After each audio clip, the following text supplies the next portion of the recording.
À l'origine de l'hiver des hommes, il y a le suicide de la fille du général Mladic, Anna Mladic, qui se tire une balle dans la tête en mars 1994, à l'âge de 23 ans, alors qu'elle est étudiante en médecine.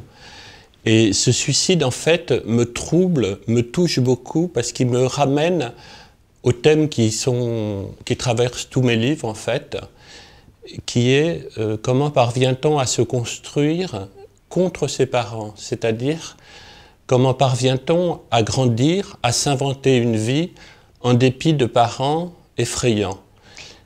Anna Mladic est la fille d'un général qui commande à l'époque le siège de Sarajevo, dont on dit déjà qu'il est un boucher et un criminel de guerre.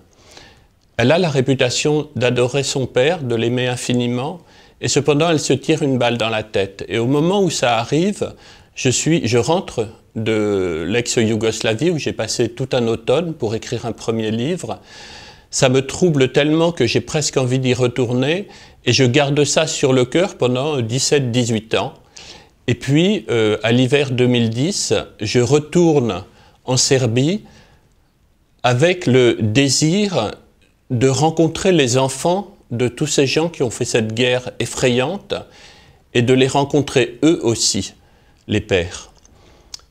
Et de fil en aiguille, au travers d'un voyage et d'une enquête très compliquée, je parviens à atteindre Palais, je parviens à atteindre Banja Luka, Kalinovic, des villes qui sont de véritables enclaves dans la République serbe de Bosnie, où sont d'une certaine façon réfugiés tous ces criminels de guerre, tous ces gens qui ont voulu cette guerre, qui ont combattu aux côtés du général Mladic, et pour qui le général Mladic demeure un héros absolu.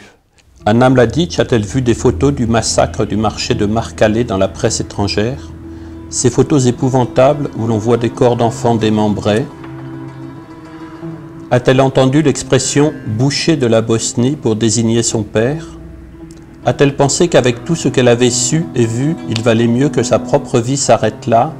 Ou a-t-elle refusé de croire ce qu'on racontait sur son père, tout en jugeant que c'était insupportable, en tout cas pour elle, qui vouait à cet homme un amour sans faille?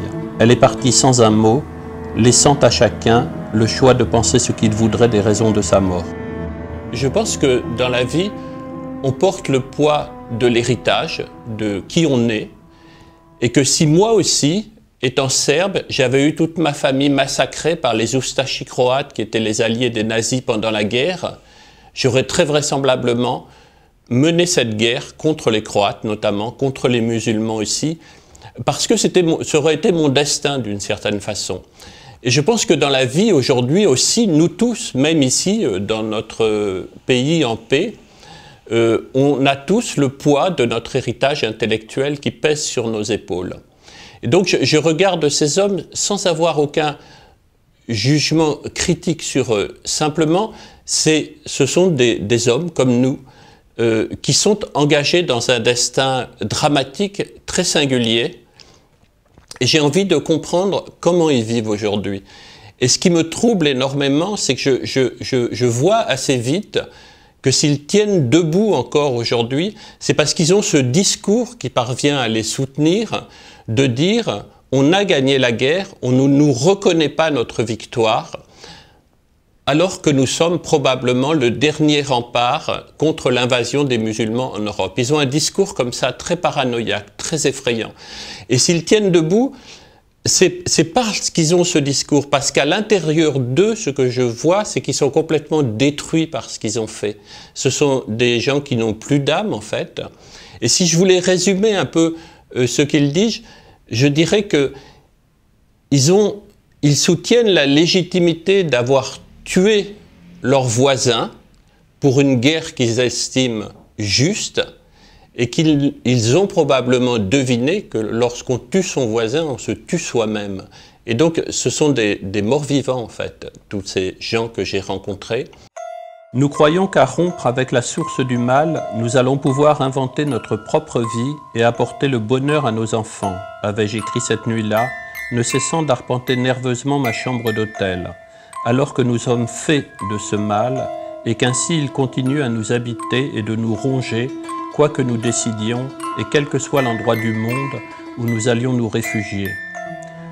Nous croyons qu'un jour nous aurons le droit à l'oubli, à la paix, à la beauté. C'est ce qui nous pousse à continuer d'avancer, d'aimer, de réfléchir, d'écrire, mais sans doute n'est-ce qu'une illusion. Celui qui est issu de la haine et de la folie, avais-je poursuivi, semble condamné à ne produire que de la haine et de la folie, et ainsi à détruire les siens à son tour. Et à travers le livre que j'ai écrit, grâce à eux, en fait, je veux dire quelque chose sur notre destin à tous.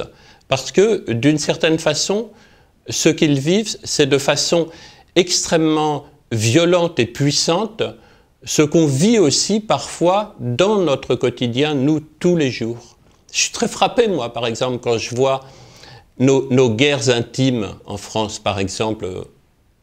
L'une des plus violentes, ce sont les divorces, par exemple. Prenons simplement un divorce, je suis toujours très choqué de la façon dont d'ex-conjoints, d'ex-amoureux parlent l'un de l'autre avec une violence et une haine parfois qui est effrayante.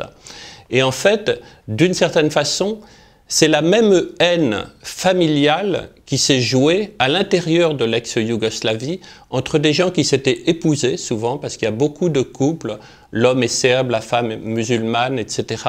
Tous ces gens ont su s'aimer, ont su construire des choses pendant des années, et au moment où la guerre a éclaté, ils se sont entretués, mais avec une cruauté qui est véritablement abominable. Voilà. Et je pense que ce livre, L'hiver des hommes, où j'écoute avec beaucoup d'émotion le témoignage de tous ces hommes, c'est aussi une façon de dire à quel point la vie peut être dramatique.